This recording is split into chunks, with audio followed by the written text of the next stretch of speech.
35 برس کی تھی،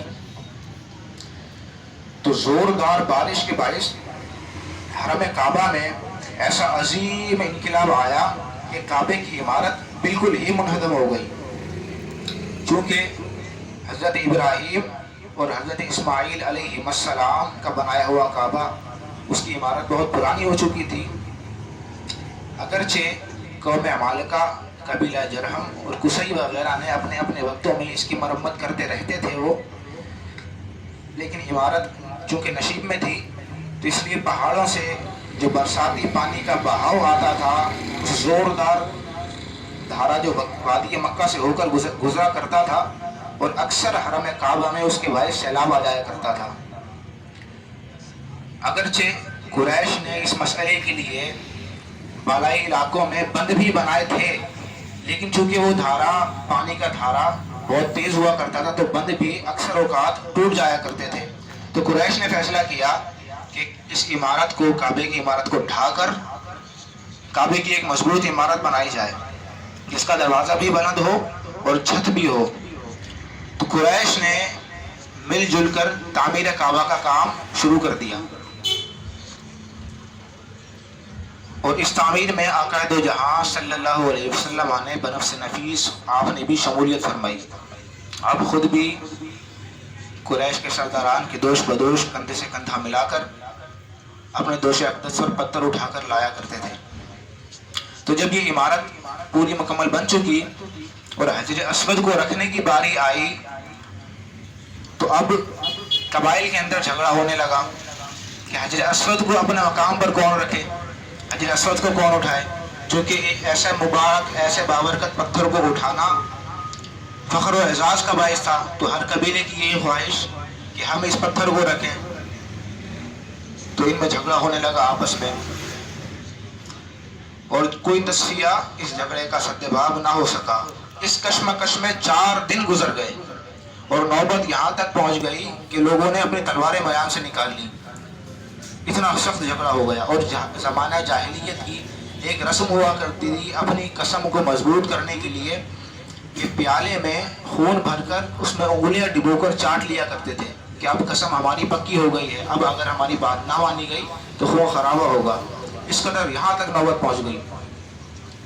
تو 4 دن اس کشمکش میں گزر گئے، کوئی سدباب نہ ہو سکا۔ 5ویں دن لوگ حرم کعبہ میں جمع ہوئے اور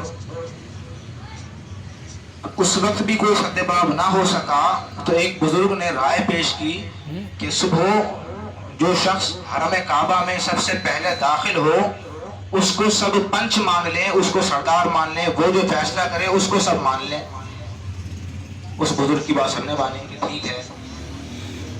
خدا کی شان کہ صبح جو ہستی سب سے پہلے حرم کعبہ میں داخل ہوئی وہ آقا دو جہاں صلی اللہ علیہ وسلم کی تھی۔ تو آپ کو دیکھ کر یہ سب پکار اٹھے، واللہ یہ امین ہے، واللہ یہی تو ہیں جس کی بات ہم مانیں گے۔ سب اس پر راضی ہوئے کہ ہم ان کی بات پر، ان کے فیصلے پر راضی ہیں۔ آپ نے اس جھگڑے کا نہایت ہی آسان انداز میں اس طریقے سے تصفیہ فرمایا کہ بڑے بڑے سرداران قریش نے بھی اس فیصلے کے آگے اپنے اپنے سر جھکا دیے۔ آپ نے فرمایا کہ جتنے بھی قبائل ہیں جو حجر اسود کو اپنے مقام پر رکھنے کے دعوے دار ہیں، جو مدعی ہیں، ان تمام قبائل میں سے ایک ایک سردار چن لیا جائے۔ لوگوں نے کہا ٹھیک ہے، ہماری طرف سے ہمارا سردار رکھے تو اس کا مطلب ہے کہ ہمارے قبیلے نے ہی پتھر رکھا ہے۔ جب سرداران آگے آئے آپ نے اپنی چادر مبارک بچھا دی اور فرمایا کہ اس حجر اسود کو اس چادر پر رکھ دیا جائے۔ اس چادر پر رکھا تو آپ نے فرمایا کہ تمام سرداران نے اس کا ایک ایک کونا اٹھائے۔ اب جو آپ کے اس فیصلے کو دیکھ رہے تھے وہ ایسے دم بخود تھے کہ اب ہر شخص نے حجر اسود اٹھایا ہوا تھا۔ تو لوگ حیران تھے، جو بڑے بڑے سرداروں سے فیصلے نہ ہو سکے آپ نے نہایت ہی آسانی کے ساتھ اس کا حل فرما دیا۔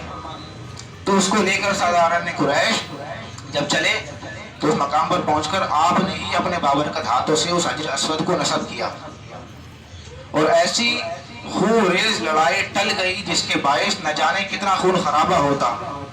تو یہ آقا دو جہاں صلی اللہ علیہ وسلم کا خاصہ ہے کہ اتنے مشکل فیصلوں کو بھی اتنے نہایت ہی آسان اور سہل انداز میں حل کر دینا۔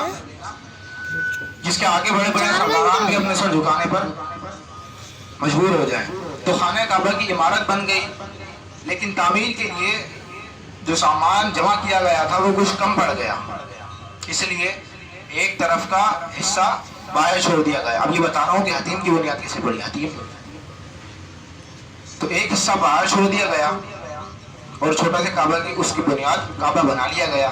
کعبہ معظمہ کا وہ حصہ جو قریش نے اپنی تعمیر کے وقت باہر چھوڑا تھا، آج وہی حصہ حتیم کہلاتا ہے، جس میں کعبے کا پرنالہ گرتا ہے. اس لیے کہتے ہیں کہ حتیم جو ہے وہ کعبے کا حصہ ہی ہے، اس میں جو نماز پڑھے وہ کعبے ہی کے اندر نماز کہلاتی ہے. تو آقا دو جہاں صلی اللہ علیہ وسلم کو اللہ نے اس قدر مقبول خلائق بنا دیا اور عقل سلیم اور بے مثال دانائی کا ایسا عظیم جوہر عطا فرمایا کہ آپ نے بڑے بڑے سرداروں کے جھگڑوں کا ایسا لاجواب فیصلہ فرمایا کہ بڑے بڑے دانشوروں اور بڑے بڑے سرداروں نے اس فیصلے کی عظمت کے آگے سر جھکا دیے اور سب نے بالاتفاق آپ کو اپنا حاکم اور سردار اعظم تسلیم کیا. اور آقا کی اسی حکمت کا حصہ بزرگوں کو، آپ کے غلاموں کو بھی عطا ہوا. تو حضرت شاہ قادری اجمیری رحمۃ اللہ علیہ بات یہاں تک چلی تھی کہ دادا حضور کے پیر و مرشد حضرت شاہ قادری اجمیری رحمۃ اللہ علیہ، شاہ قادری اجمیری رحمۃ اللہ علیہ کے پیر و مرشد کا نام حضرت تاج الاولیاء شاہ شکور رحمۃ اللہ علیہ، جن کا مزار اقدس جیون حرام مارٹن ٹاؤن میں واقع ہے، لاہور میں. اور آپ کے پیر و مرشد حضرت شاہ نبی رضا رحمۃ اللہ علیہ، جن کا مزار پر انوار صدر بازار لکھنؤ میں واقع ہے، جن کی 24 تاریخ کی فاتحہ حضرت قبلہ محفل خانے میں ادا فرمایا کرتے تھے، حضرت شاہ نبی رضا کی، اور جو آج بھی فاتحہ جاری و ساری ہے. اور حضرت شاہ نبی رضا رحمۃ اللہ علیہ کے پیر و مرشد ہیں قطب عالم غوث اعظم بدر الملہ والدین الملقب بخطاب غیبی فخر العارفین سیدنا و مولانا شاہ محمد عبد الحی رحمۃ اللہ علیہ. تو نسب سمجھ میں آیا آپ کو؟ عادل بھائی آپ کو بات سمجھ میں آ رہی ہے؟ تو یہ کتاب آپ کی سیرت پر مشتمل ہے، حضرت شاہ فخر العارفین کی. آپ کا اس میں گرامی ہے حضرت شاہ فخر العارفین کا محمد عبد الحی رحمۃ اللہ علیہ، اور آپ کا لقب ہے فخر العارفین. آپ کا نام گرامی ہے عبد الحی اور آپ کا لقب فخر العارفین. اور آپ کی جائے ولادت، جہاں پر آپ کی ولادت باسعادت ہوئی، اور جائے رہائش، آپ کی سکونت گاہ، اقامت گاہ، آپ کی رہائش گاہ، وہ ہے مرزا کھیل شریف. ولادت بھی وہیں ہوئی اور آپ رہتے بھی وہیں رہے، مرزا کھیل شریف. اور مرزا کھیل ہی کا ایک نام شہر سبز ہے، اور اسی کا ایک نام اسلام آباد ہے، اور اسی کا ایک نام چاٹا گام ہے. یہ بات اس لیے بتا رہا ہوں کہ کتاب میں آگے کوئی پڑھے اگر اور ان ناموں میں سے کوئی ایک نام آئے تو اس سے یہی جگہ مراد ہے. مرزا کھیل بھی اسی کا نام ہے، اسلام آباد بھی اسی کا نام ہے، شہر سبز بھی اسی کا نام ہے، اور چاٹا گام بھی اسی کا نام ہے. یہ چاٹا گانگ بھی بولا جاتا ہے، چاٹا گام بھی بولا جاتا ہے، مشہور و معروف چاٹا گام ہی کے نام سے ہے. تو ملک بنگال میں اس خطے کو حضرات اولیاء اللہ کے قدموں سے منور اور فیضان صالحین سے کامیاب ہونے کا شرف حاصل ہے. اسلام آباد، جسے شہر سبز اور چاٹا گام بھی کہتے ہیں، یہ سمندر کے ساحل پر آباد ہے اور تاریخی اہمیت رکھتا ہے. ابتدائی اسلام میں، اوائل دور اسلام میں، اہل عرب کے قافلے جو چین کے لیے جانے والے ہوا کرتے تھے وہ یہیں سے گزرا کرتے تھے. ہندوستان میں چونکہ یہ آزادی کے بعد نام پڑا نا پاکستان، ورنہ تو یہ سب ہند ہی تھا. تو ہندوستان میں اسلام آباد اور سندھ یہ دو مقام ایسے ہیں کہ اسلام کے بحر فیضان کی لہریں سب سے پہلے انہی کے سواحل سے ٹکرائیں، سب سے پہلے انہی کے کناروں سے ٹکرائیں. یعنی اسلام ہند میں جہاں آیا وہ ابتداءً یہیں آیا، اور سندھ کو اسی لیے باب الاسلام کہا جاتا ہے. باب کا معنی ہے دروازہ، یعنی اسلام جس دروازے سے ہند میں داخل ہوا وہ سندھ کا ہے.